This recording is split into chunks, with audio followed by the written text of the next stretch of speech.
Hola hermanos, que tengan un recontra hiper mega saludazo con doble Z, saludazo de Cusatón Aritmon. Bienvenidos a un nuevo video. Oramos hoy a nuestro Padre eterno, Padre amado. Quedan 6 años para la segunda venida de Jesús. Ayúdanos a nunca perder de vista lo cerca que estamos del fin de los tiempos, para que nunca nos apartemos de tu ley, ni a la derecha ni a la izquierda. En nombre de Jesús, amén. Wow, hermanos, este video es tremendo. Es un video que desde hace mucho tiempo quería hacer para fortalecer la fe de todos aquellos que son sinceros y que buscan amar al Padre en espíritu y en verdad, para que no andemos debilitados por las mentiras de estos falsos líderes religiosos, pero sobre todo para que entendamos que todo lo que aparece en la Biblia es la verdad. Y aunque los falsos líderes religiosos del cristianismo plutocrático también usan la Biblia, nosotros podemos ahora ver con total claridad que todo lo sacan fuera de contexto y es tremendo. ¿Con qué objetivo? Para hacer mercancía de ti, pero sobre todo para llevarte con ellos a la perdición eterna. Es decir, te llevan agarrado para ir al lago de fuego. Por eso, hoy es el día de salir del cristianismo oligárquico. Deja de ser un esclavo útil, porque de verdad es una contradicción ambulante. Y es que, hermanos, la pregunta que es obligada es: ¿cómo puede una iglesia multimillonaria, llena de oro, dueña de miles de universidades, colegios y hospitales, cómo puede esa iglesia ser la iglesia de Dios, verdad, hermanos? ¿O cómo puede ser un pastor que anda en jet privado, como ese señor Dante Gebel y otros? ¿Cómo puede ser ese pastor el que es el pastor de la iglesia de Dios? De verdad que no se puede, porque Jesús claramente lo dijo, que es más fácil entrar a un camello por el ojo de una aguja que un rico al reino de los cielos. De verdad que está bastante claro, ¿cierto? Aunque es evidente que hay personas que nacieron ricas o que tal vez producto de su trabajo se han hecho ricas, luego han conocido al Señor Jesús y esas personas son administradores pues de un dinero que está al servicio de Dios. Sin embargo, otra cosa es cuando tu iglesia, es decir, cuando toda la infraestructura de la iglesia en la que tú crees está puesta al servicio del dinero. Ahí la cosa está a otro precio. Porque no podemos decir que tú de repente empezaste a creer en el verdadero evangelio, como le pudo haber pasado a una persona que era rica pero que no conocía a Jesús y que luego ahora conoce a Jesús en su riqueza. No quiere decir que esa persona tiene que despojarse de toda su riqueza. O que tal vez esa persona conocía a Jesús pero no a fondo y luego se hizo rica y ahora lo conoce de verdad. Tampoco quiere decir que esa persona tenga que despojarse de su riqueza. Otra cosa es que una iglesia sea rica y multimillonaria desde siglos, o que un pastor tenga como objetivo ser multimillonario y ande en jet privado. Obviamente la cosa cambia totalmente. Entonces es un mandato de Jesús muy obvio, que tú no debes creerle a un líder religioso que es multimillonario, porque es decir, no hablamos de una persona de clase media que tal vez pueda llegar a tener 4 carros si así lo quieres. Es decir, ¿cuánto vale un jet privado? Podrías comprar 1000 carros con un jet privado. Así que el asunto cambia totalmente cuando tú eres un pastor que tienes una riqueza que ya sobrepasa el promedio de una persona del común. Es decir, ya es una riqueza desbordada. Por supuesto que entonces tú eres parte de ese emporio religioso. Tal vez eres parte de Babilonia porque compartes esa riqueza, te has hecho rico, dueño de grandes edificios, de mega iglesias, tienes jet privados, Viajas por todo el mundo con los gastos pagos, pagas costosos tiquetes de avión y parece que el dinero nunca se acaba para ti, ni el dinero es problema para ti. Pues tengo malas noticias. Si tú también, amigo, tú eres parte de esa iglesia o tú compartes sus doctrinas, pues ni el pastor, ni el cura, ni tú van a entrar al reino de los cielos, es obvio. Tal vez tú como persona nominal del común, de a pie, no seas rico ni multimillonario, pero eres esclavo útil de esos líderes religiosos ricos y multimillonarios. O también podríamos suponer que tu iglesia es pobre, que tal vez tú vayas a la iglesia de tu barrio donde tu pastor pues es una persona del común, tal vez tenga un vehículo, tal vez tenga 2 hijos y es una familia de clase media, ¿verdad? ¿Qué pasa luego si en esa iglesia enseñan las mismas doctrinas de las iglesias oligárquicas? Entonces, luego tú eres un esclavo útil, a pesar de que tú aparentemente estés en una iglesia pobre, pero en esa iglesia pobre se predica todo lo que enseña la iglesia oligárquica, plutocrática, la iglesia que solo busca el dinero y la avaricia. Y ella entonces, por su dinero y poder, puede decretar doctrinas o dogmas religiosos y entonces tú luego los obedeces gustosamente. Eso quiere decir que eres un esclavo útil. Plop. Ahora, nosotros estamos en los días de liberación. Nuestro Señor Jesús quiere romper esas cadenas de esclavitud que cuelgan sobre tu cuello. Pero sobre todo cuando hablamos de esclavitud espiritual, aunque también nuestro Padre Eterno quiere liberarte de la esclavitud física, económica, en fin. Quiere liberarte de toda cadena que cuelgue sobre tu cuello, pero la principal es la cadena espiritual. Y no olvidemos que las palabras son espíritu. Por tanto, la pregunta es, ¿qué palabras obedeces tú? ¿Las palabras de una iglesia oligárquica o las palabras de verdad del Evangelio eterno? Las palabras que son Espíritu Santo, que te dicen que debes guardar la ley de Dios y no separarte de ella ni a la izquierda ni a la derecha. Leamos en 1 de Juan capítulo 2 versículo 3. Y en esto sabemos que nosotros le conocemos, si guardamos sus mandamientos. Ojo, ahora hermanos, yo les doy prueba de que nosotros estamos en la revelación verdadera, porque en este video les voy a revelar algo tremendo, una pregunta que el cristianismo nominal y plutocrático no ha podido resolver. La gran pregunta de cómo fue que los reyes sabios averiguaron en qué tiempo o fecha nacería Jesús. ¿Verdad, hermanos? ¿Cómo era que sabían? Porque ya hemos hablado de la ubicación de Jesús, porque Jesús estaba en un establo. Los reyes sabios fueron guiados por una estrella, por un ángel, al lugar donde estaba Jesús.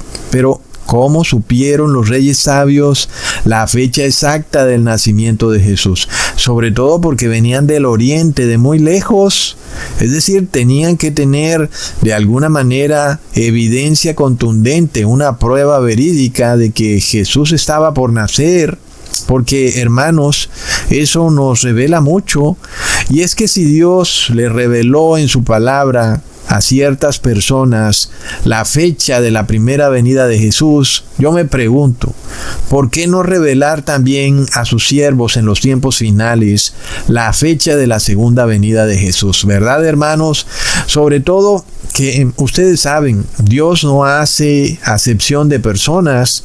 Si a esos reyes sabios Dios les permitió que conocieran con exactitud cuándo nacería el Salvador del mundo, de manera de que ellos pudieran apercibirse qué bello es poder llevarle regalos al Salvador. Entonces, ¿por qué no podemos nosotros, en esos tiempos en los que vivimos, que son más precarios y peligrosos, recibir la revelación de la fecha exacta de la segunda venida de nuestro Señor Jesús. ¿Verdad, hermanos? Ahora, es bastante curioso que yo estoy haciendo este video durante el festival pagano llamado Navidad, en donde se celebra el supuesto nacimiento de Jesús, que no olvidemos además, la Navidad es el festival romano de Saturnalia, que ha sido reempaquetado en lo que hoy conocemos como Navidad, en donde el Dios de la Navidad no es realmente Jesús, sino que es un tal San Nicolás. Pero en el siglo XXI, las personas no saben quiénes son los nicolaitas. Flop, hermanos. No hay peor ciego que el que no quiere ver, ¿verdad? Leamos en Apocalipsis capítulo 2, versículo 6. Pero tienes esto, que aborreces las obras de los nicolaitas, los cuales yo también aborrezco. ¿Qué religión busca la salvación por obras? Yo pregunto, hermanos. Sabemos que es la Iglesia Católica. Y las obras de los nicolaitas son todos esos rituales, ceremonias y festivales con apariencia de cristianismo, pero que en realidad son las obras de los nicolaitas. Esas ceremonias católicas y en algunos casos evangélicas, como por ejemplo la fiesta navideña, entre muchas otras. Pero hablando de esas fiestas, ceremonias o rituales, es innegable que la fiesta de Navidad es un culto al tal San Nicolás. Y por supuesto que es una fiesta que viene de Roma, viene del Vaticano. Pero tú tal vez digas, no, yo no soy católico, yo soy evangeloco, pero también celebras el ritual pagano navideño. Es un ejemplo de cómo eres un esclavo útil, a pesar de que no hagas parte de estas iglesias oligarcas. Leamos en Apocalipsis 2, versículo 15. Y también tienes a los que retienen la doctrina de los nicolaitas, la que yo aborrezco. Así o más claro, ¿verdad, hermanos? La doctrina de los nicolaitas es esa salvación por obras. No por obras de justicia, ojo, sino por ritos y ceremonias, incluyendo todos los ritos y ceremonias que se hacen en esta fiesta pagana navideña. Por eso es que Jesús aborrece la Navidad. Toda una cantidad de cosas, que te vas a sentar en el arbolito, que intercambias regalos, que pones luces, todo lo que se mueve en torno a ese ritual pagano es algo que Jesús aborrece, porque es evidente, es una fiesta idolátrica que podrá ser tal vez muy bella por sus luces y sus adornos, y tal vez la gente diga que tiene una ideología muy bella, pero vemos que es un fin contrario a la verdad, y su festejo es en realidad una desobediencia absoluta a los mandamientos de Dios. Y lo que es peor aún, sus promotores, que ya no son tribus celtas paganas como era en el pasado, sino que ahora son curas, pastores y cristianos, abiertamente reconocen que Jesús no nació en diciembre, y nada más porque según ellos es supuestamente imposible saber la fecha en la que nació Jesús. Entonces ellos dicen, ya fue, igual vamos a celebrar el nacimiento de Jesús en diciembre, junto con los nicolaitas, en el gran festival pagano de Saturnalia, hoy llamado Navidad, y se acabó el asunto. Plop. Entonces, ¿qué bajo ha caído el cristianismo? Cuando hace 2000 años, unos reyes de Oriente que no eran de Jerusalén, sino que venían de una nación del Oriente, tenían más conocimiento que los modernos filipichines de hoy en día. Es decir, que para los modernos cristianos de hoy en día, los reyes sabios serían algo así como cavernícolas, vestidos con abrigos de piel. Sin embargo, tenían más conocimiento que el cristiano de hoy en día, al punto de que tenían calculada la fecha en la que nacería Jesús, cosa que hoy en día los más altos líderes del cristianismo reconocen que no tienen ni idea cuándo nació Jesús. Si te metes en Google y preguntas, Google no sabe. Si vas a la inteligencia artificial, tampoco sabe el computador. Es de locos, hermanos, lo que ocurre hoy en día. Con toda la tecnología y el conocimiento acumulado por siglos y siglos, estamos en realidad en una época oscura, en el moderno oscurantismo, donde nadie tiene ni idea cuándo nació Jesús.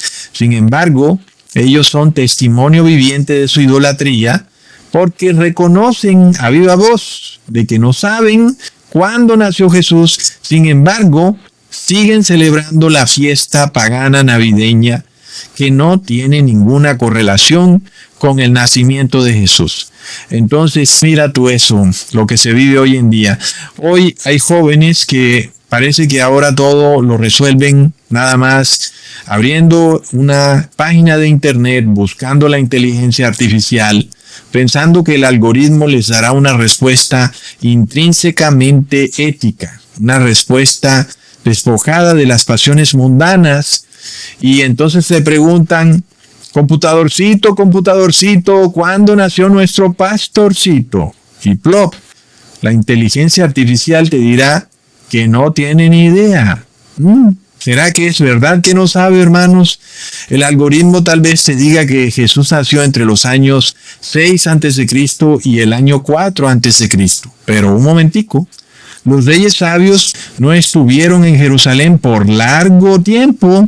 Imagínate 2 años por ahí dando vueltas, averiguando cuándo es que nacería el niño Jesús. No fue así. Entonces vemos que ellos sabían la fecha exacta del nacimiento de Jesús. Leamos en Mateo capítulo 2, versículo 1. Cuando Jesús nació en Belén de Judea, en días del rey Herodes, vinieron del oriente a Jerusalén unos magos.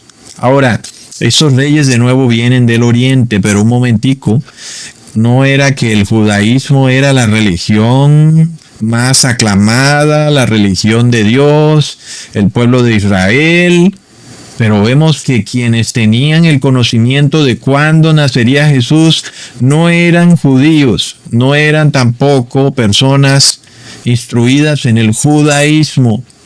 Y el judaísmo tenía su centro de poder en Jerusalén, y resulta que nadie sabía en Jerusalén cuándo nacería el Salvador. Es impresionante. ¿Cómo es eso? Que ciertos reyes sabios de países lejanos del oriente estaban instruidos en la fecha del nacimiento de Jesús. ¿Será que eso se repite para la segunda venida de Jesús, hermanos? De nuevo, ¿será que los altos líderes religiosos que están emperifollados con los gobernantes otra vez no van a tener ni idea de cuándo vendrá Jesús, así como ocurrió con los Reyes Magos, que fueron precisamente a Jerusalén a preguntar porque supuestamente ahí debían saber, porque pues de ahí era que venía el Salvador? Pero los altos prelados de la iglesia de Jerusalén no tenían ni idea. Entonces, ¿qué pasa? Unos reyes que venían de otra nación oriental sí sabían. Yo pienso que esto se repite para los tiempos finales. ¿Qué piensan ustedes, hermanos? Además de que es una reprimenda para aquellos ateos que dicen que Jesús fue un invento de los judíos, algo así como un folclore imaginario del pueblo que quiere siempre buscar un Salvador. Pero miremos que en este caso estas personas no eran judíos, venían de otra nación. Así que eso es como una reprimenda para todos aquellos que andan despotricando a toda hora de la Biblia y de los evangelios. Y ahora, si nosotros queremos como irnos adentrando en qué posibles naciones eran las que serían de donde venían estos reyes magos, podemos hablar de pronto de Irán o de Irak, que eran naciones al oriente de Jerusalén.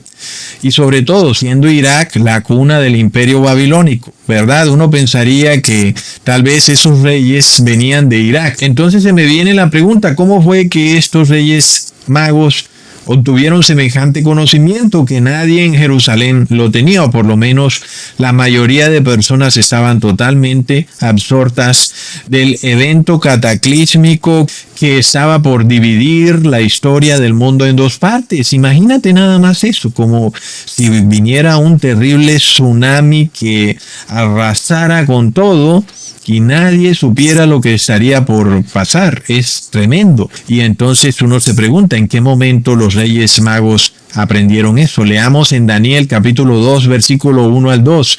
En el segundo año del reinado de Nabucodonosor, tuvo Nabucodonosor sueños y se perturbó su espíritu y se le fue el sueño.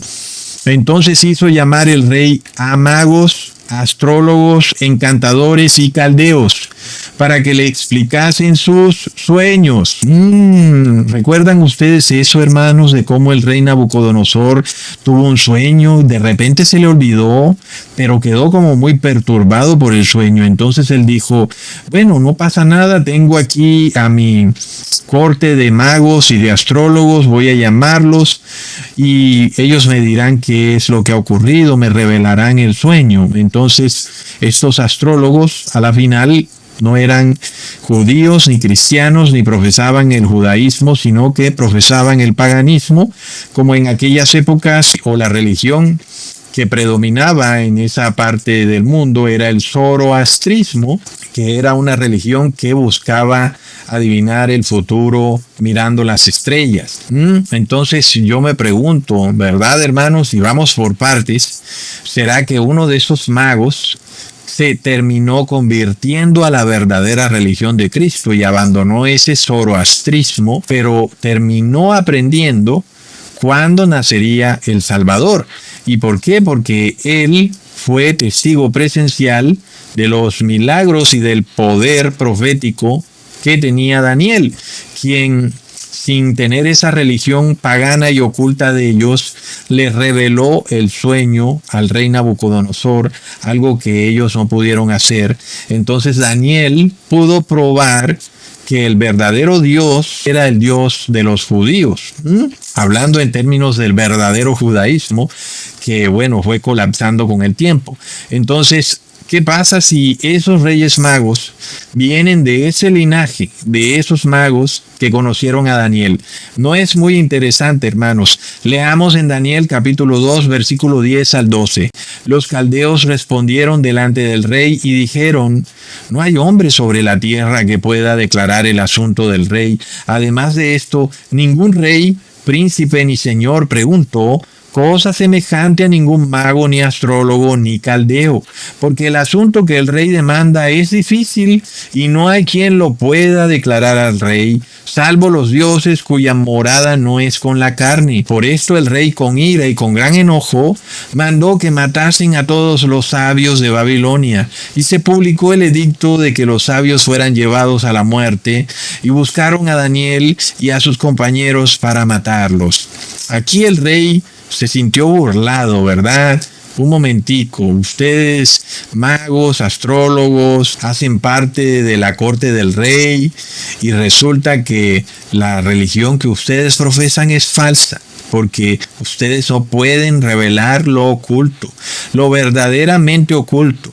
No pueden revelarlo. Entonces, claro, el rey se indigna, se siente estafado y manda a matar a todos estos profetas. Sin embargo, el profeta Daniel estaba orando, estaba invocando al Padre Eterno y de repente recibió la revelación del sueño. Así como nosotros empezamos también a recibir la revelación de cuándo será la segunda venida de nuestro Señor Jesús. Imagínate tú a esos reyes magos o a esos magos, astrólogos y caldeos que estaban ahí, pues con el corazón en la garganta, viendo cómo estaban bajo una pena de muerte declarada, y de repente ven cómo Daniel sí le revela al rey eso que él había soñado, algo que además ellos ya habían declarado que era imposible.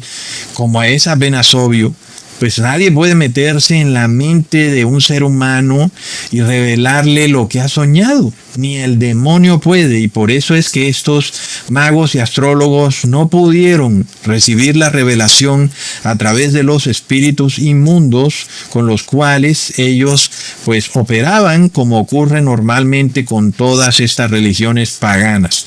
¿Y qué pasa cuando ahora Daniel tenía una revelación directamente del Padre creador de todo? Entonces, claro, que Daniel sí pudo revelar correctamente e interpretar el sueño que el rey había tenido. Y entonces tal vez uno de esos reyes magos se convirtió al Dios verdadero y pasó de ser rey mago a rey sabio, ¿verdad, hermanos?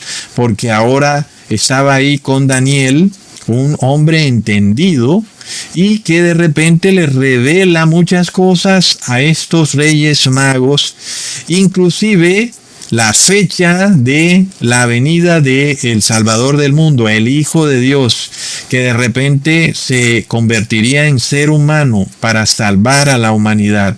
Hermanos, entonces es tremendo. Sabemos luego que Babilonia fue conquistada por el imperio medo-persa, pero esos magos y astrólogos permanecieron en el imperio medo-persa, no fueron expulsados, sino que simplemente el imperio medo-persa conquistó la región y la ciudad, y las personas permanecieron, al igual que permanecieron Daniel y sus otros 3 compañeros en el imperio medo-persa. Pero miremos esto, hermanos.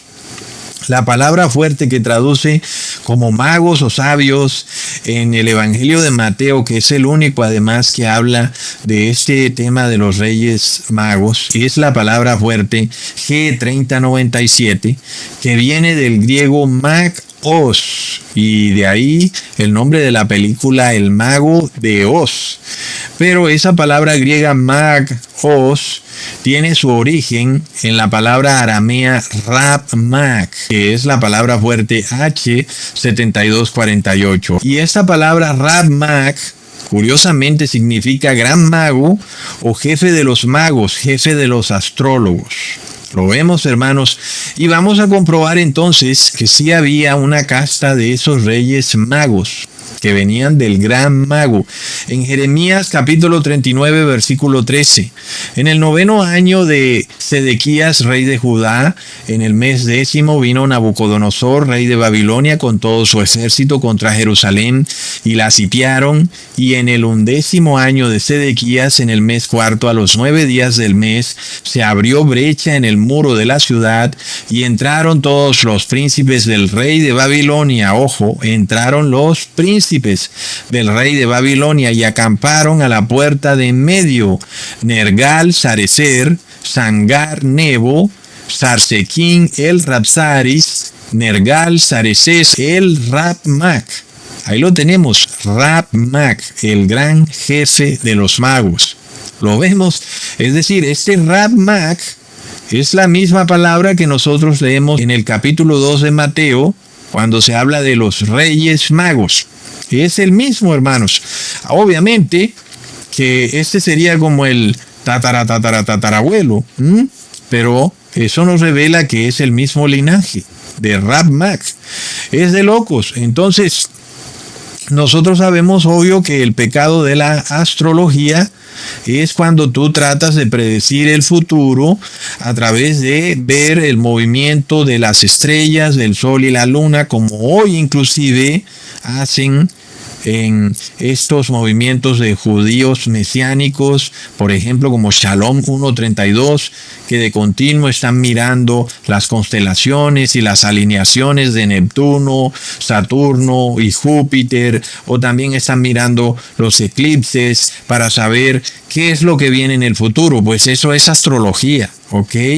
Y ahora estos reyes magos, que ahora eran sabios porque habían dejado esa astrología, ellos no estaban prediciendo el futuro mirando la estrella que había salido, sino que ya había salido la estrella. Es decir, la estrella no era una señal para entender el futuro. La estrella era una confirmación de lo que ya sabían.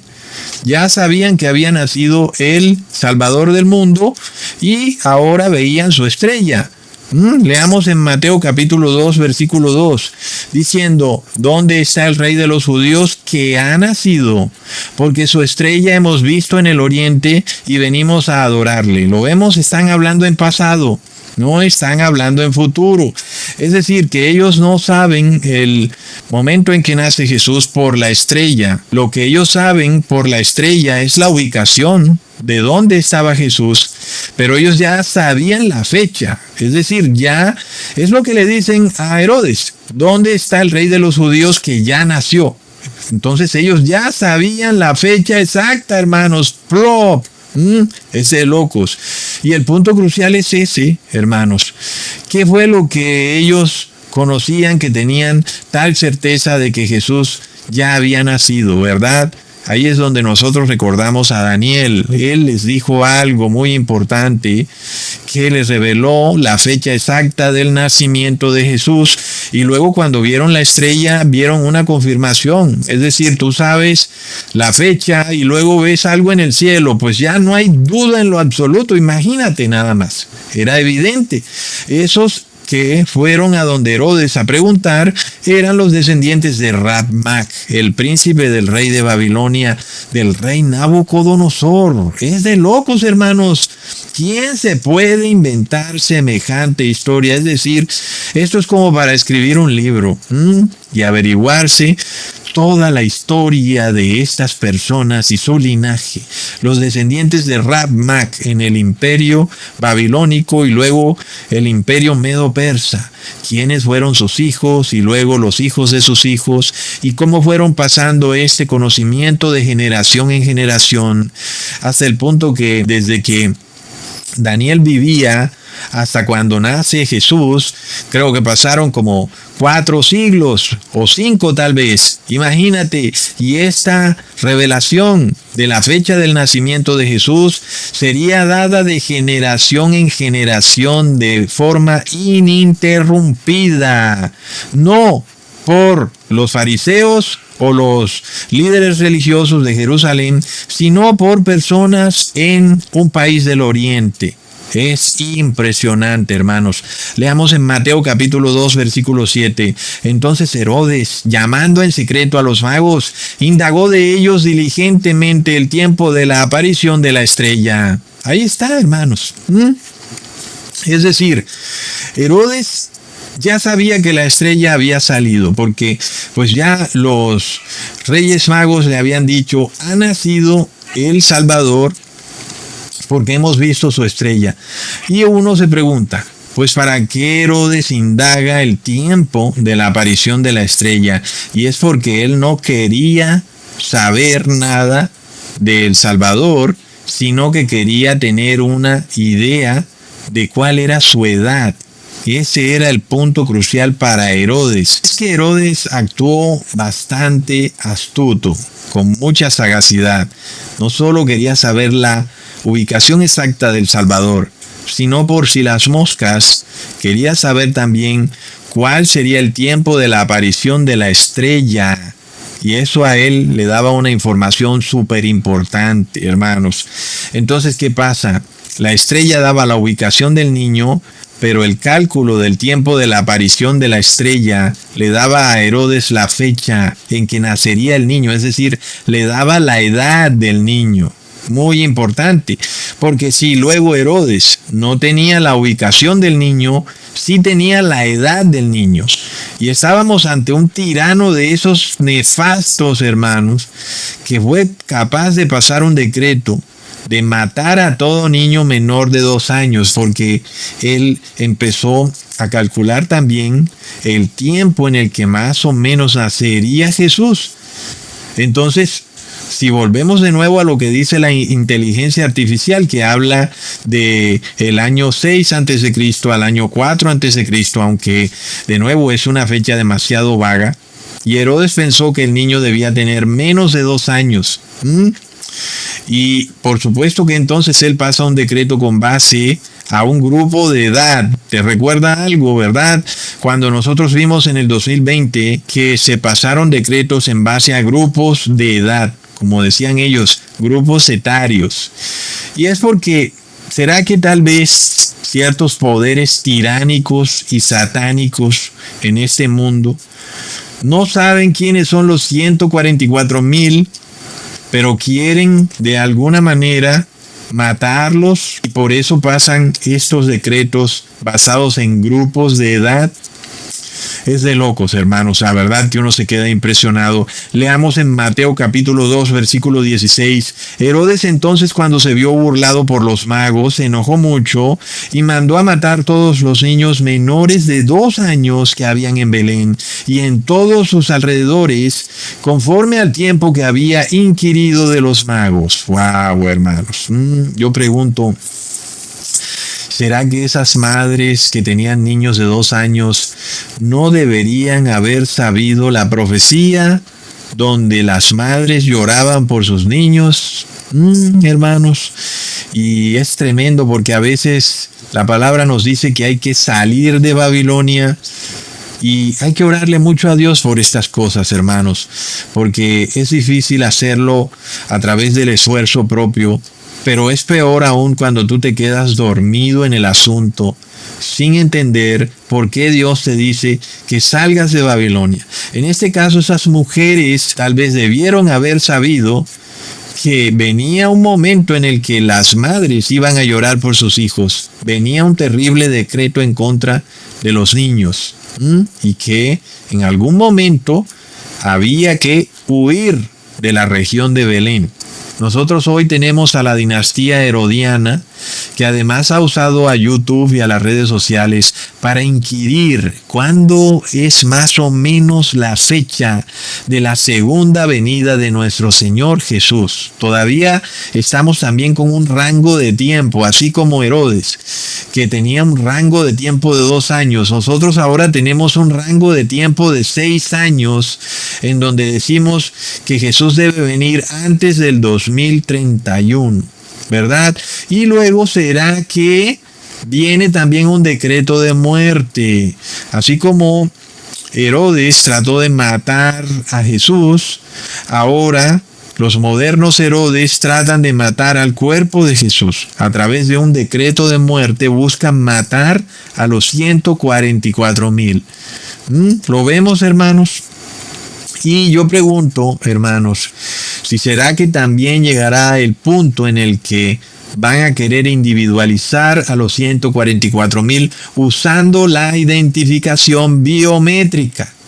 Hermanos, pensemos en esto, porque esto se repite, hermanos. En el transcurso de estos 6 años que faltan para la segunda venida de nuestro Señor Jesús, así como los reyes magos, que luego eran sabios, tuvieron la fecha exacta del nacimiento del Salvador, nosotros vamos a tener la fecha exacta de la segunda venida de Jesús. Ya no va a ser simplemente un rango de tiempo. Ahora va a ser el año, el mes y el día exacto de la segunda venida. Y luego también yo me pregunto si la dinastía herodiana entonces hará lo mismo que hizo Herodes, cuando más o menos entienda a través de inquirir cuál es esa fecha exacta en la que se dará la segunda venida de Jesús, y eso será usado para pasar un decreto de muerte, así como Herodes pasó un decreto de muerte. El moderno Herodes va a pasar también un decreto de muerte. Leamos en Apocalipsis 13, versículo 15. Y se le permitió infundir aliento a la imagen de la bestia, para que la imagen hablase e hiciese matar a todo el que no la adorase. ¿Qué quiere decir esto, hermanos? Sabemos que estas crisis de número, nombre y marca de la bestia vienen en 3 ataques. Ya el 2020 vimos el primer ataque, fue terrible. Sin embargo, el decreto de no poder comprar ni vender fue débil. Algunos no pudimos entrar a supermercados, a trabajos, a edificios gubernamentales, pero aún se podía comprar y vender. Sin embargo, sabemos pronto que ese decreto sí viene, el decreto en el que no vas a poder comprar ni vender, y ahora va a ser impuesto con toda la fuerza y la tiranía del caso, cuando el dinero digital se haya apoderado del mundo, que además puede ocurrir de forma muy sorpresiva, así como ocurrió la crisis del 2020, así también de la noche a la mañana se puede imponer en el mundo entero un dinero digital. Sin embargo, los santos de Dios, inclusive con un decreto en donde no pueden comprar ni vender, en donde han sido excluidos del sistema financiero, inclusive pueden seguir sobreviviendo aún sin comprar ni vender. ¿Ok? Y tal vez inclusive puedan seguir operando en la sociedad. Seguro que sí, ¿verdad, hermanos? Inclusive si no pueden comprar ni vender. Pero ¿qué pasa, hermanos, cuando de repente les es revelada la fecha exacta de la segunda venida de Jesús? Y luego también ven una señal, hermanos, que les confirma esa fecha exacta. Luego, los poderes satánicos de este mundo se enteran, inquiriéndolo, hermanos, haciendo inteligencia igual que Herodes, y entonces se dan cuenta que hasta aquí llegó esto, hermanos, porque hay una fecha específica y hay otra señal que la confirma. ¿Lo vemos? Y se dan cuenta que esto le ha sido revelado a los siervos de Dios, es decir, el mundo tiene sus días contados. Es de locos, hermanos. Entonces, ahí es cuando estos poderes satánicos, lo único que pueden hacer, no les queda de otra, por su maldad terrible, es pasar un decreto de pena de muerte en contra del pueblo santo de Dios, que no ha hecho nada, pero será juzgado en base a suposiciones, como trató de ocurrir en el 2020.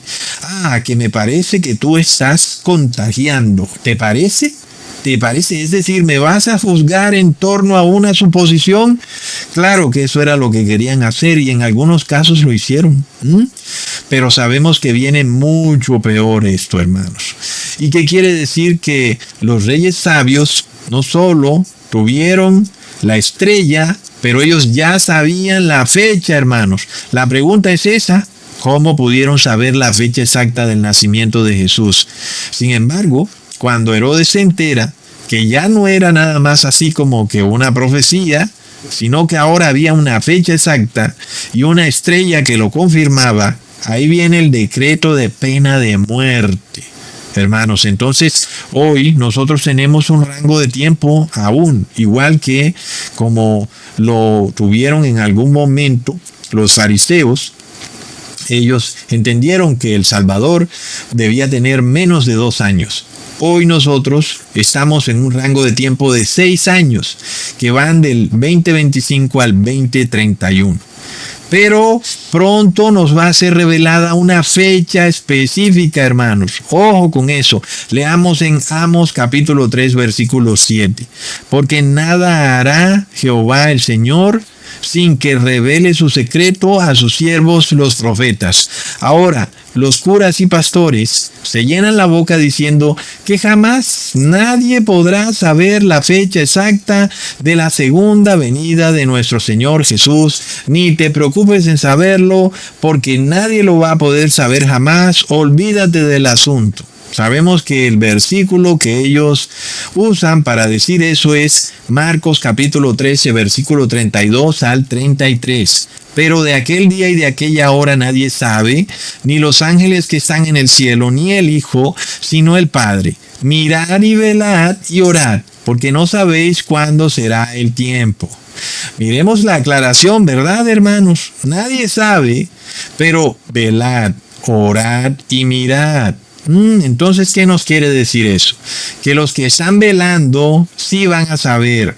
Leamos en Daniel capítulo 12, versículo 9 al 10. Y él dijo: anda, Daniel, que estas palabras están cerradas y selladas hasta el tiempo del fin. Muchos serán limpios y emblanquecidos y purificados, pero los impíos harán impiedad y ninguno de los impíos entenderá, mas los entendidos comprenderán. Hermanos, ni viendo entenderán, ni escuchando entenderán, hermanos. Nosotros tenemos estos videos públicos y vemos que la gente no entiende. Es una cosa de locos. Hermanos, los entendidos sí van a entender y sabrán la fecha exacta de la próxima venida de Jesús. Leamos en Apocalipsis 3, versículo 3. Acuérdate pues de lo que has recibido y oído, y guárdalo y arrepiéntete. Si no velas, vendré sobre ti como ladrón, y no sabrás a qué hora vendré sobre ti. ¿Cómo? Si no velas. ¿Lo vemos, hermanos? Si no velas, no sabrás. ¿Qué quiere decir eso? Que si estás velando, sí vas a saber, es obvio, hermanos. Es decir, los que no van a saber serán los impíos. Los pastores, los curas, los de la iglesia, de la plutocracia cristiana, no van a saber, hermanos. Tú estás muy orgulloso porque tu iglesia es multimillonaria, con una iglesia en cada plaza de cada pueblo del mundo. Eso es lo que te hace tan orgulloso. Tengo malas noticias para ti. No van a ser esos líderes los que sabrán cuándo viene Jesús. Y no se nota, ¿verdad? ¿Será que no se nota? Porque ve y diles, mira, a mí me parece que Jesús está por venir. Te van a bailar el indio, como dice el dicho. Te dirán el día y la hora, nadie lo sabe. Hermanos, pero nosotros vemos que una cosa sí es cierta. En Marcos capítulo 13, versículo 32 al 33, dice que nadie sabe el día y la hora. Pero si es así, los reyes magos, que ya no eran reyes magos, sino que ahora eran reyes sabios, sí sabían el día y la hora, ¿verdad, hermanos? Ellos recibieron también una segunda confirmación de dónde encontrarían al niño Jesús. Y luego, pues, ¿qué va a pasar en el fin de los tiempos? ¿Será que Dios hace acepción de personas? ¿O será que muy pronto Jesús va a revelar su segunda venida y además vamos a recibir una señal de confirmación de que esa fecha de la segunda venida es verídica? Leamos en Primera de Reyes capítulo 18 versículo 43 al 44. Y dijo a su criado, sube ahora y mira hacia el mar. Y él subió y miró y dijo, no hay nada. Y él le volvió a decir, vuelve 7 veces. A la 7ª vez dijo, yo veo una pequeña nube como la palma de la mano de un hombre que sube del mar. Y él le dijo, ve y di a Acab, unce tu carro y desciende para que la lluvia no te ataje. Wow, hermanos, aquí las palabras de Jesús confirman esto también. Leamos en Mateo capítulo 24, versículo 30. Entonces aparecerá la señal del Hijo del Hombre en el cielo. Y entonces lamentarán todas las tribus de la tierra y verán al Hijo del Hombre viniendo sobre las nubes del cielo con poder y con gran gloria. Miremos, hermanos, que los impíos solo se enterarán de la segunda venida de Jesús cuando la vean con sus propios ojos. Entonces se lamentarán, obvio. Pues ya para qué, ¿verdad, hermanos? No es un lamento de arrepentimiento sincero, sino que es el lamento de un ladrón que acaba de ser capturado y sabe que le llegó la hora final, la hora de ser ajusticiado. Sin embargo, a los santos de Dios les va a ser revelada la segunda venida de Jesús. A ellos no los va a tomar por sorpresa y ellos no se enterarán de la segunda venida de Jesús porque la están viendo, sino porque ya la saben de mucho antes, hermanos. Es apenas obvio. Leamos en Apocalipsis capítulo 20, versículo 4. Y vi tronos, y se sentaron sobre ellos los que recibieron facultad de juzgar, y vi las almas de los decapitados por causa del testimonio de Jesús y por la palabra de Dios, los que no habían adorado a la bestia ni a su imagen, y que no recibieron la marca en sus frentes ni en sus manos, y vivieron y reinaron con Cristo 1000 años. Miremos eso, hermanos. ¿Hay pena de muerte o no hay pena de muerte? Claro que sí. Ahí están los decapitados por el testimonio de Jesús, por guardar los mandamientos de Dios y la fe de Jesús. Ahí están. Y nosotros hemos declarado que Jesús viene antes del 2031. Pero ¿qué ha pasado desde que dijimos eso, verdad, hermanos? Primero, los pastores evangélicos se unieron con el Vaticano. El 31 de octubre del 2017 hicieron una declaración tenebrosa en donde dijeron que el protestantismo había muerto. Una cosa de locos, hermanos. Lo segundo es que el canal Ecusatón Aritmon en YouTube fue desmonetizado. Sus videos fueron borrados y enviado todo al cajón de los recuerdos. Mis videos que tenían millones de vistas, ahora no llegan ni a 3,000 vistas. Plop.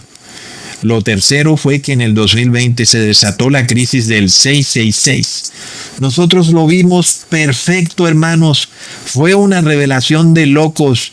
Cómo en los noticieros de todo el mundo se vinculaba al virus volador con el 666. Nosotros vimos ese video, fue tremendo, hermanos. Noticieros de Brasil, noticieros de la India, de Canadá, de Cuba, de Honduras, noticieros de Estados Unidos, todos hablaban del 666. Es de locos, hermanos. Hoy el 60% de la población tiene el 666. Y luego lo cuarto, el movimiento para unir a la iglesia y al Estado se está intensificando mientras hablamos.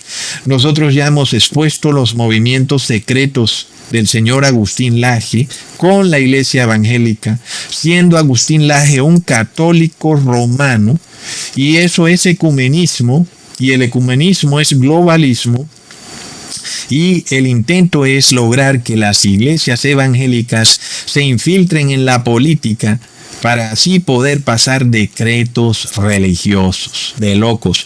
Y lo quinto, Donald Trump ganó la presidencia de USA, que además ya dijo que convertirá a Estados Unidos en la capital de la criptomoneda, destruyendo el dinero físico, obviamente que tendrá que hacerlo, y luego pasar a Estados Unidos de dinero físico a dinero digital. Y como es obvio, pues el resto del mundo tendrá que seguirlo, no tendrá otra solución. Y pues todo el mundo tiene al dólar como el patrón, como la moneda de confianza mundial. Obvio que si los dueños del dólar se pasan a la criptomoneda, pues todos nosotros nos toca pasarnos a la criptomoneda, el resto del mundo. Ahora sabemos que el dinero digital es esa última pieza del rompecabezas y ya está aquí. Es decir, ya lo tienen todo listo. ¿Pero qué falta entonces? Falta que se enteren de cuán cerca está la segunda venida de Jesús. ¿Verdad, hermanos? Falta eso. El día, la hora exacta en donde Jesús ya viene. Y luego sigue el decreto, la pena de muerte. Ahora, de nuevo, es el motivo del video de cómo fue que los Reyes Magos calcularon la fecha exacta en la que Jesús nacería. Volvamos al libro de Daniel. Recordemos que Daniel recibió la revelación de cuándo nacería el Mesías, y seguramente Daniel compartió eso con sus compañeros sabios de Oriente, en este caso con Rab Mac. Y Rab Mac lo compartió con su descendencia de generación en generación, hasta que los Reyes Magos finalmente se dieron cuenta que había llegado el momento tan esperado desde siglos y siglos, y vieron luego la confirmación cuando vieron esa estrella en el cielo, y entonces dijeron: vamos a visitar al Salvador. ¡Wow, hermanos! Es de locos. Leamos en Daniel capítulo 9, versículo 20 al 22. Aún estaba hablando y orando y confesando mi pecado y el pecado de mi pueblo Israel, y derramaba mi ruego delante de Jehová mi Dios por el monte santo de mi Dios. Aún estaba hablando en oración cuando el varón Gabriel, a quien había visto en la visión al principio, volando con presteza, vino a mí como a la hora del sacrificio de la tarde, y me hizo entender y habló conmigo diciendo: Daniel, ahora he salido para darte sabiduría y entendimiento. Aquí tenemos al ángel Gabriel que le hace entender a Daniel la visión del Mesías Salvador. Y recordemos también que es curioso porque un ángel es también una estrella, y fue una estrella la que guió a los reyes del oriente hacia el pesebre donde estaba el Señor Jesús. Leamos en Números capítulo 24, versículo 17. Lo veré, mas no ahora. Lo miraré, mas no de cerca. Saldrá la estrella de Jacob, y se levantará el cetro de Israel, y herirá las sienes de Moab, y destruirá a todos los hijos de Set. De nuevo, volvamos a la profecía de Daniel capítulo 9 en el versículo 24. 70 semanas están determinadas sobre tu pueblo y sobre tu santa ciudad para terminar la prevaricación y poner fin al pecado y expiar la iniquidad, para traer la justicia perdurable y sellar la visión y la profecía y ungir al santo de los santos. Ojo a esa última frase, ungir al santo de los santos. Miremos esto, hermanos, que el falso profeta Armando Alducín de la Iglesia Evangeloca dice que la última semana de las 70 semanas está aún por cumplirse en el futuro y que la profecía de las 70 semanas pues no es realmente la profecía de las 70 semanas, sino de las 69 semanas. Y que hasta ahí fue que llegó la profecía. Y que luego, muy lejos en el futuro, falta que se cumpla la última semana. Pero miremos lo clara que es la palabra, hermanos. Es que es de locos cuando dice claramente que todas las 70 semanas son solo para el pueblo judío y solo para la ciudad de Jerusalén. Es decir, que no se puede hablar de una última semana futurista, porque sería una última semana de esas 70 semanas para todo el mundo. No sería solo para Jerusalén y para su pueblo, sino que ahora sería para todo el mundo. Está muy claro que el ángel dice que todas las 70 semanas son solo para los judíos y para la ciudad de Jerusalén. Entonces, esa última semana no puede ser para el mundo entero, ¿ok? Y puede entonces ocurrir en el fin de los tiempos. Es de locos, hermanos. El ángel Gabriel se lo aclara de forma rotunda. Entonces vemos que estas personas se engañan de una manera de locos, que la última semana se va a cumplir en el futuro. Pero si ya te dijeron que la profecía de las 70 semanas son solo para la ciudad de Jerusalén y para el pueblo judío, hermanos, es impresionante. Leamos de nuevo en el capítulo 9 de Daniel, del versículo 25 al 26. Sabe pues y entiende que desde la salida de la orden para restaurar y edificar a Jerusalén hasta el Mesías príncipe habrá 7 semanas y 62 semanas. Se volverá a edificar la plaza y el muro en tiempos angustiosos, y después de las 62 semanas se quitará la vida al Mesías, mas no por sí, y el pueblo de un príncipe que ha de venir destruirá la ciudad y el santuario, y su fin será con inundación, y hasta el fin de la guerra durarán las devastaciones. Ok, hermanos, ahora, los Reyes Magos tuvieron que haber estudiado esta profecía con Daniel, es evidente. Ellos sabían entonces que había que esperar pacientemente hasta cuando fuera emitido un decreto para edificar la plaza y la santa ciudad que es Jerusalén. Como sabemos, esto ocurrió en el 7º año del rey Artajerjes, que fue en el año 457 a.C. De ahí parte la profecía, de ahí empieza. Entonces, ¿qué ocurre? Primero se cumplen 7 semanas. Luego, a partir de esas 7 semanas, siguen 62 semanas, para un acumulado de 69 semanas. Ahora, como ya sabemos, aquí se habla de semanas proféticas, simbólicas, no semanas literales. Es decir, que cada semana simboliza un periodo de 7 años. Por tanto, 69 semanas multiplicado por 7 son 483 años, los cuales al final nos revelarían cuándo aparecería en la escena de Jerusalén el Mesías. Pero ojo, se nos dice que sería en ese momento que el Mesías sería ungido, ¿ok? Entonces, ¿qué pasa, hermanos?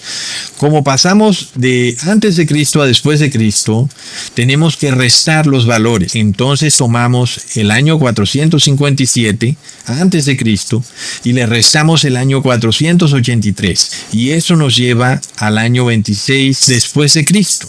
Pero ojo, como pasamos por el año 0, tenemos que sumárselo también al año 26 después de Cristo. De manera que eso nos lleva al año 27 después de Cristo. Ahora recordemos que Jesús no nace en el año 27 después de Cristo. Y la profecía revela que Jesús ya era un hombre adulto en el año 27 después de Cristo. Recordemos que la palabra dice que después de las 69 semanas sería revelado el Mesías, el ungido. Es decir, que en el año 27 después de Cristo, Jesús debía ser bautizado, lo cual quería decir que ya debía ser un hombre. Pero además no olvidemos que según la ley, el Mesías solo podía llamarse Mesías, que además significa ungido, solo hasta que fuera bautizado. Y eso solo se podía a partir de los 30 años, según lo que dice la ley. Leamos en Números capítulo 4, versículo 23. De edad de 30 años arriba hasta 50 años los contarás, todos los que entran en compañía para servir en el tabernáculo de reunión. Ahí está, hermanos, es decir, que en el momento en que Jesús es bautizado, él tendría que tener 30 años y esto se comprueba de forma verídica. Leamos en Juan capítulo 1, versículo 40 al 41. Andrés, hermano de Simón Pedro, era uno de los dos que habían oído a Juan y habían seguido a Jesús. Este halló primero a su hermano Simón y le dijo: hemos hallado al Mesías, que traducido es Cristo. ¿Lo vemos, hermanos? Ya era Jesús un hombre adulto, pero además, en ese momento, Jesús ya era el Mesías, lo cual quería decir que ya había sido bautizado. Entonces miremos esto, hermanos, porque hay personas también muy enloquecidas que dicen que tú no puedes pronunciar la palabra Cristo, que porque es una palabra grecorromana, pero es que la palabra Cristo significa Mesías, es exactamente lo mismo. Es simplemente palabras de otro idioma, pero que tienen el mismo significado. Haciendo ese paréntesis, porque hay personas que de verdad tienen posesión demoníaca, hermanos, cuando dicen estas cosas. Es impresionante. Ahora, como ya vimos, Jesús, cuando es bautizado, ya tenía 30 años. Leamos en Lucas capítulo 3, versículo 23. Jesús mismo al comenzar su ministerio era como de 30 años, hijo, según se creía, de José, hijo de Elí. Lo vemos, hermanos. Es tremendo. Es decir, se confirma eso que ya sabíamos por medio de la Torá, porque estaba escrito que Jesús sería ungido en el año 27 a.C. Y cuando él es ungido, pasa a convertirse en el Mesías. Y luego se nos revela que la edad de él era de 30 años. Es decir, cuando Jesús fue ungido en el año 27 a.C., Jesús tenía 30 años. Como ya lo calculamos, como lo dice la profecía de las 70 semanas, y de esta manera, si nosotros queremos saber cuándo nació Jesús, pues simplemente le restamos al año 27 después de Cristo los 30 años. Eso nos lleva al año 3 antes de Cristo. Pero como pasamos por el año 0, tenemos que sumárselo. Y eso nos lleva al año 4 antes de Cristo. Es decir, hermanos, que los descendientes del gran mago Rabmag, el gran jefe de los magos, que era príncipe de Babilonia, y también sus descendientes, que eran reyes y príncipes, sí tenían el año exacto en que Jesús nacería. Era el año 4 antes de Cristo, hermanos. Ahora, ¿cómo saber el mes, verdad? El asunto es bastante simple, porque la profecía dice que el Mesías moriría a la mitad de la última semana de esas 70 semanas. Lo cual se cumplió. ¿Cómo dices que todavía está por cumplirse la última semana? Si ya se cumplió la última semana, porque el Mesías en efecto murió a la mitad de la semana. Es de locos, hermanos. Leamos en el mismo capítulo de Daniel 9, del versículo 26 al 27. Y después de las 62 semanas se le quitará la vida al Mesías, mas no por sí, y el pueblo de un príncipe que ha de venir destruirá la ciudad y el santuario, y su fin será con inundación, y hasta el fin de la guerra durarán las devastaciones. Ojo aquí al siguiente versículo.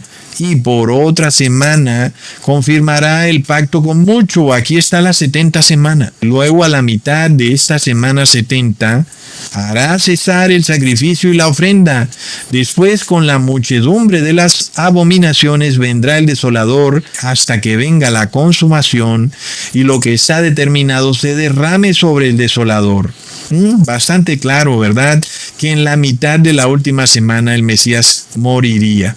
No por sí mismo, sino por la mano de alguien. Es decir, el Mesías sería asesinado. Bastante interesante entonces ver cómo los apóstoles estaban tan adoctrinados por este judaísmo corrupto que se predicaba en Jerusalén, al punto de que ellos esperaban que el Mesías que habría de venir se quedaría reinando con ellos por toda la eternidad. Leamos en Juan capítulo 12, versículo 34. Les respondió la gente: nosotros hemos oído de la ley que el Cristo permanece para siempre. ¿Cómo pues dices tú que es necesario que el Hijo del Hombre sea levantado? Hermanos, es decir, que ellos pensaban que el Mesías, que es el Cristo, permanecería con ellos para siempre, pero Jesús estaba aclarando: el Hijo del Hombre moriría, pero el Mesías permanecería para siempre. Es un asunto que los judíos no entendieron y que aún hoy en día los líderes religiosos tampoco entienden cuando se habla de Jesús y de su Espíritu, que es el Consolador. No lo entienden. Entonces es apenas obvio que si la 69 semana terminó en el año 27 después de Cristo, pues la 70ª semana pues va a terminar 7 años después del año 27 después de Cristo, es decir, en el año 34 después de Cristo. Pero dice la profecía que a la mitad de la semana sería quitado el Mesías. Es apenas obvio que el Mesías sería quitado durante la Pascua. Es decir, que entonces los reyes magos ya tenían una época específica en la que moriría Jesús. Tenían un año, ahora tenían también la época de la Pascua, que está entre los meses de marzo y abril. Lo vemos, hermanos. Ahora, pues ellos debían averiguar cuándo se daría esa mitad de esa semana profética, que, como sabemos, una mitad de 7 días pues está conformada por 3 días y medio, o una mitad de 7 años está conformada por 3 años y medio.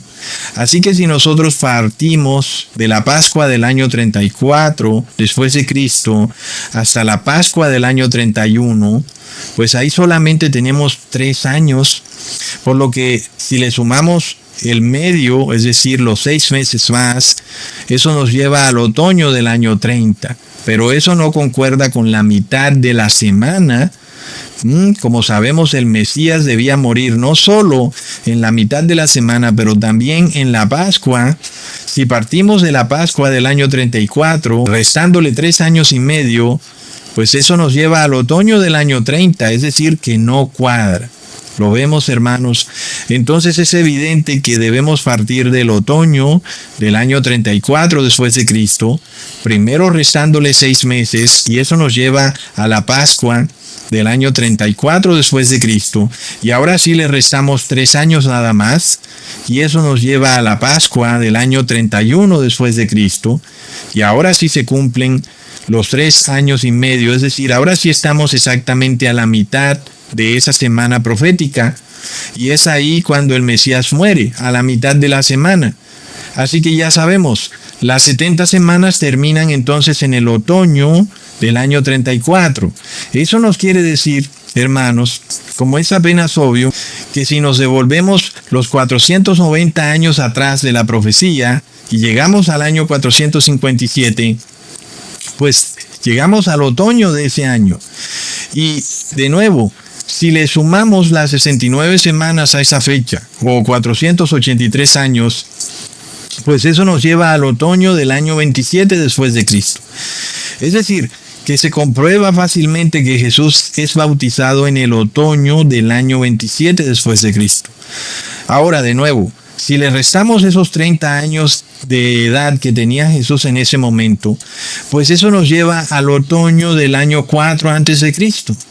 Es decir, hermanos, que ahora tenemos un periodo bastante exacto en el que Jesús iba a nacer, que nacería en el otoño del año 4 antes de Cristo. Y como sabemos, el otoño cae entre los meses de septiembre y octubre, según el calendario gregoriano. Es decir, que coincide con el séptimo mes del calendario hebreo, que es el mes de Tisrei, que va del 4 de septiembre al 15 de octubre de nuestro calendario gregoriano. Ahora, si Jesús murió en una fiesta que fue la fiesta de la Pascua, es como lógico, ¿verdad?, que Él va a nacer en otra fiesta que no es la de la Pascua. Y como sabemos, en el otoño, entre los meses de septiembre y octubre, pues es el mes de Tisrei, que es el séptimo mes y que ahí se celebra la fiesta de los tabernáculos. Leamos en Levítico capítulo 23, versículo 33 al 36. Y habló Jehová a Moisés diciendo, habla a los hijos de Israel y diles, a los 15 días de este mes séptimo será la fiesta solemne de los tabernáculos a Jehová por 7 días. El primer día habrá santa convocación, ningún trabajo de siervos haréis. 7 días ofreceréis ofrenda encendida a Jehová. El octavo día tendréis santa convocación y ofreceréis ofrenda encendida a Jehová. Es fiesta, ningún trabajo de siervos haréis. Ahora, hermanos, ya nosotros vemos que hemos acortado mucho la fecha. Tenemos un periodo todavía más claro en el que Jesús nacería, que va del día 15 del séptimo mes, que es el mes de Tisrei, hasta el día 22 del mes de Tisrei, que es el séptimo mes, que en nuestro calendario gregoriano va desde finales de septiembre a mediados de octubre, ¿ok?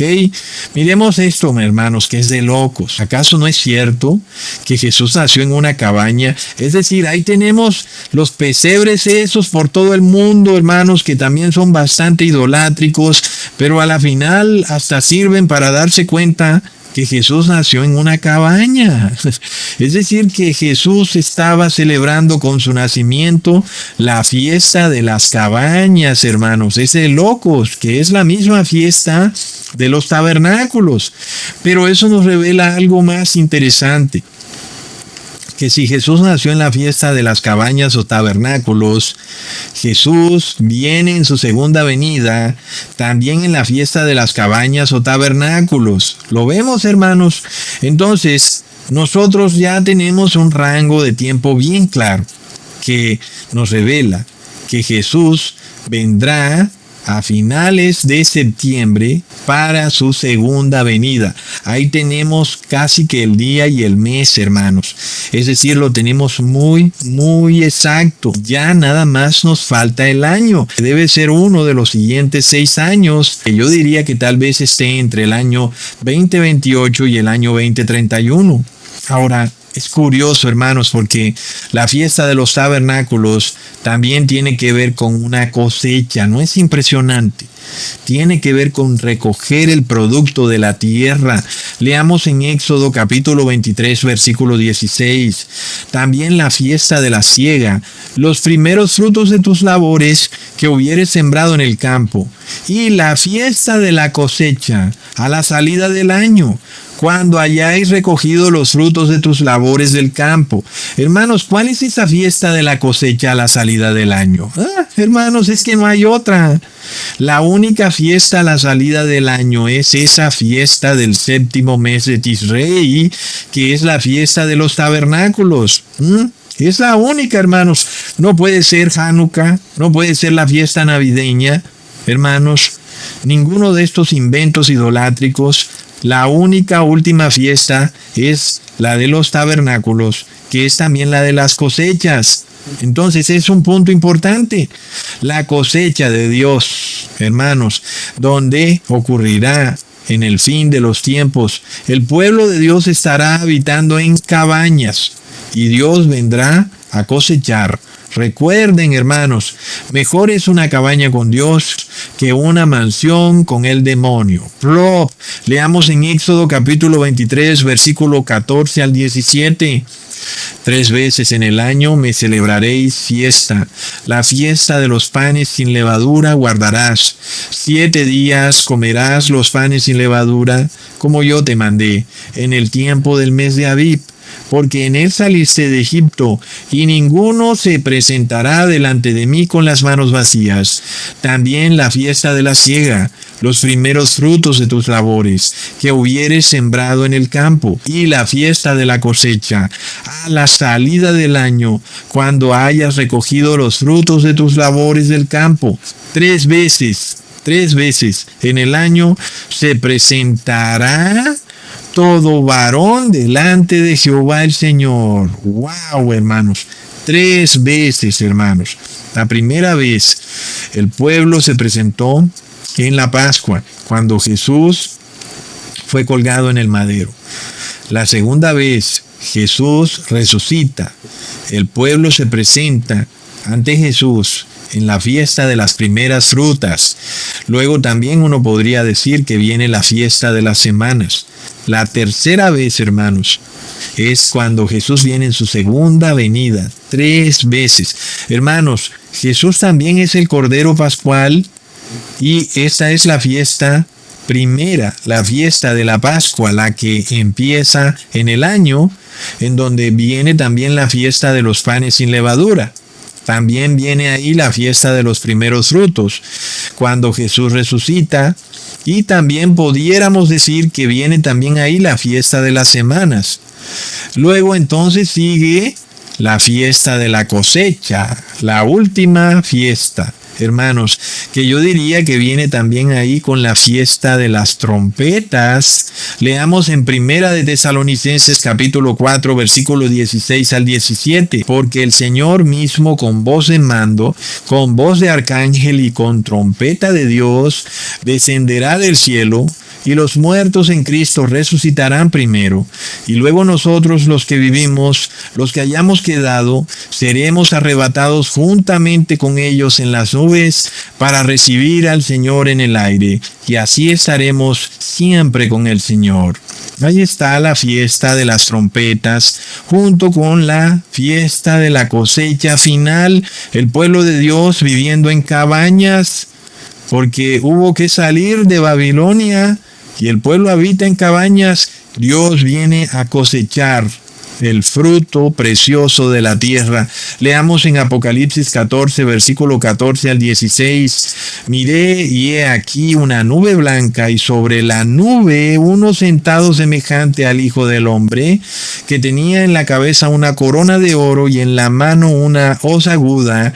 Y del templo salió otro ángel, clamando a gran voz al que estaba sentado sobre la nube: mete tu hoz y ciega, porque la hora de cegar ha llegado, pues la mies de la tierra está madura. Y el que estaba sentado sobre la nube metió su hoz en la tierra, y la tierra fue cosechada. Hermanos, miremos esto que es de locos. Es decir, tenemos ya un rango de tiempo bien reducido, que va del 2025 al 2031, que tiene apenas 6 años de diferencia, y luego ya tenemos casi que la fecha exacta, hermanos, que va de finales de septiembre a mediados de octubre. Es decir, es una fecha bien reducida, ¿verdad, hermanos? Así que es tiempo también que sembremos para que podamos cosechar con Jesús, hermanos. Leamos en Gálatas capítulo 6, versículo 8, porque el que siembra para su carne, de la carne segará corrupción, mas el que siembra para el Espíritu, del Espíritu segará vida eterna. Es un principio de locos, hermanos. Cuando miramos al mundo, vemos a las personas sembrando en la carne, sembrando deseos, placeres, satisfacción mundana, sembrando prosperidad económica, sembrando todo lo que es de la carne, y no siembran lo que es del Espíritu. Y es ahí, en sembrar lo que es del Espíritu, donde está la vida eterna. Los que siembran en la carne segarán o cosecharán corrupción. Los que siembran en el Espíritu cosecharán con Jesús la vida eterna, cuando venga ese ángel montado en esa nube que es Jesús y venga a cosechar la tierra. Es tremendo, hermanos. Estamos muy, muy cerca, hermanos. Es impresionante. Sembremos en el Espíritu, hermanos, que todo lo que hagamos gire a lo espiritual, no a lo carnal. Y ya sabemos que lo espiritual no es algo efímero, no es un concepto etéreo, no es algo así como un sentimentalismo, hermano, sino que es un punto muy conciso, muy claro. Lo espiritual es guardar la ley de Dios, punto. Vemos, hermanos, aquí no hay manera de que nos perdamos del camino trazado. La única manera es que nosotros irreverentemente nos salgamos del camino trazado, hermanos, pero vamos directico, hermanos. Ustedes ven cómo cada vez más vamos achicando este conocimiento y lo vamos dejando cada vez más claro, hermanos. Va a llegar el día en que vamos a saber el año exacto, hermanos. Ya tenemos casi el mes exacto y el día exacto. Pues por un rango de 7 días yo creo que nadie se va a descuadrar, ¿verdad? Pero tenemos ese rango de 7 días de la fiesta de los tabernáculos. Que bueno, no detallé más en calcular ese rango exacto porque de verdad que ya es demasiado reducido, hermanos. Y sabemos que un periodo que va de finales de septiembre a mediados de octubre es algo muy reducido. Nos falta el año, hermanos. Y nosotros sabemos qué es lo que viene bien, pero bien claro. Así que es muy obvio que cuando se pase ese decreto de muerte, es porque nosotros ya tenemos el año, hermanos, o tal vez esa revelación del año nos sea dada justo cuando venga el decreto de muerte, hermanos.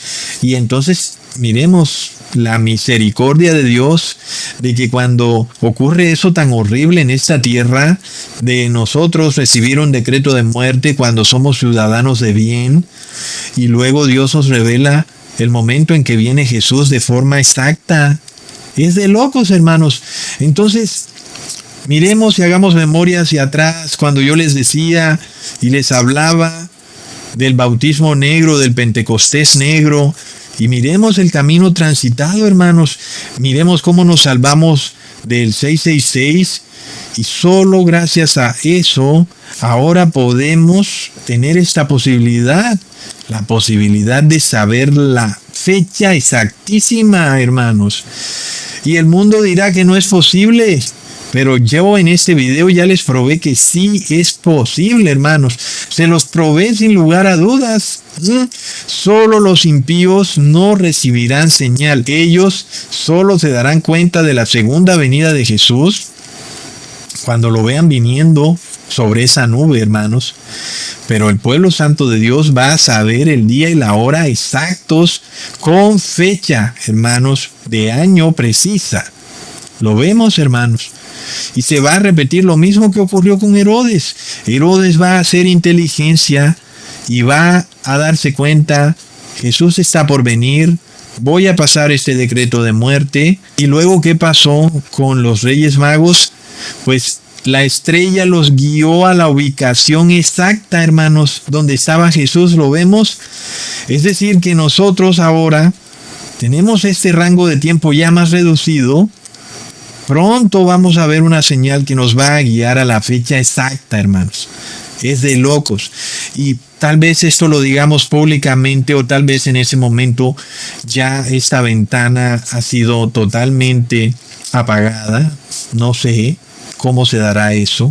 Lo que sí puedo decir, hermanos, es que cuando se pase ese decreto de pena de muerte que dice Apocalipsis 13, a nosotros se nos va a revelar la fecha exacta de la segunda venida de nuestro Señor Jesús y será un gran regalo misericordioso de parte de nuestro Padre eterno que nos ve confrontados con esa terrible tribulación de saber que hay poderes satánicos aquí en la tierra que nos quieren matar, pero ahora sabemos que se nos ha sido revelada la fecha.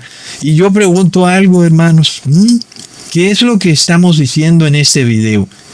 Que a quienes les es revelada la fecha es a los santos de Dios, hermanos. Lo vemos. Y quienes sabían del nacimiento de Jesús eran reyes. Ahora, ¿qué serán los santos de Dios? Serán reyes, hermanos. ¿Lo vemos? Es decir, el solo hecho de que tú estés viendo este video y que hayas permanecido hasta lo último y que tú estés interiorizando esto, porque también puede ser parte de los fariseos. Es decir, aquí no hay puntos medios, es lo que trato de decir, ¿verdad, hermanos? O eres de los santos y estás tomando este conocimiento para arrepentirte cuanto antes, sabiendo lo corto del tiempo, o estás haciendo inteligencia como el rey Herodes hizo inteligencia con los fariseos para ir y ver cómo evitaba que el niño Jesús pudiera crecer y convertirse en un hombre. Son los dos puntos que tenemos aquí. ¿En cuál de los dos estás tú? ¿Verdad, hermanos? Pero una cosa sí sabemos, el 99% de las personas no está aquí, hermanos, sino que aquí solamente hay dos bandos opuestos: el pueblo santo de Dios y Herodes y sus agentes queriendo averiguar la fecha exacta. Tal vez vayan a donde Herodes y le digan: mira, ya tienen el mes, ya saben que Jesús va a venir para la fiesta de los tabernáculos, saben que eso debe ocurrir a finales de septiembre, principios de octubre, y saben un rango de tiempo que va del 2025 al 2031. Todavía no se sabe el año, pero si supiéramos el año, hermanos, pues no hay vuelta de hoja. Ahora, ojo, porque no es solo el conocer la fecha, sino que viene una confirmación rotunda, hermanos. Se repetirá lo que ocurrió con los Reyes Magos. Ellos tenían el cálculo de la fecha, pero vieron la estrella, hermanos. Vieron la señal. Y esa señal es la que yo les revelé en el video. Una señal que los santos de Dios van a tener y va a ser muy clara.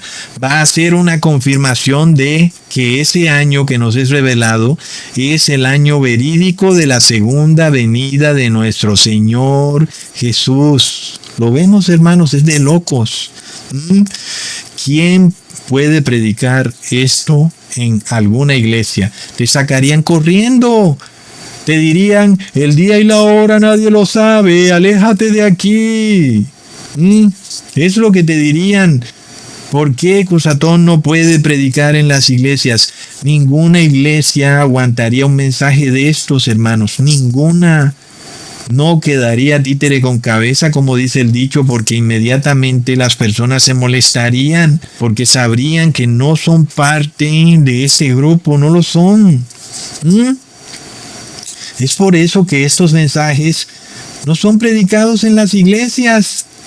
¿Lo ves?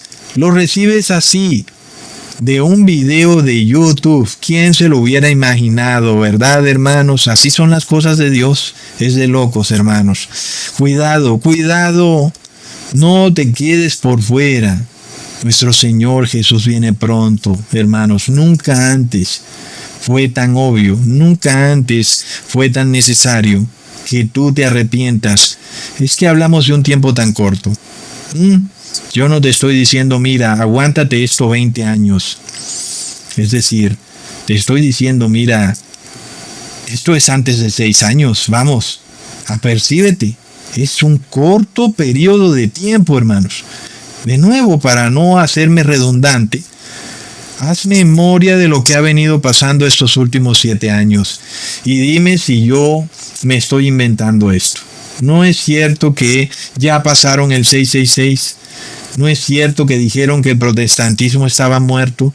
¿No ves a los agentes del Vaticano infiltrándose en la política y en las iglesias evangélicas para unir la iglesia y el Estado? ¿No ves a Donald Trump diciendo que va a convertir a Estados Unidos en la capital de la criptomoneda? Hermanos, es que nadie se puede inventar esto, hermanos. Les mando un abrazo y un saludazo. Hasta pronto, hermanos.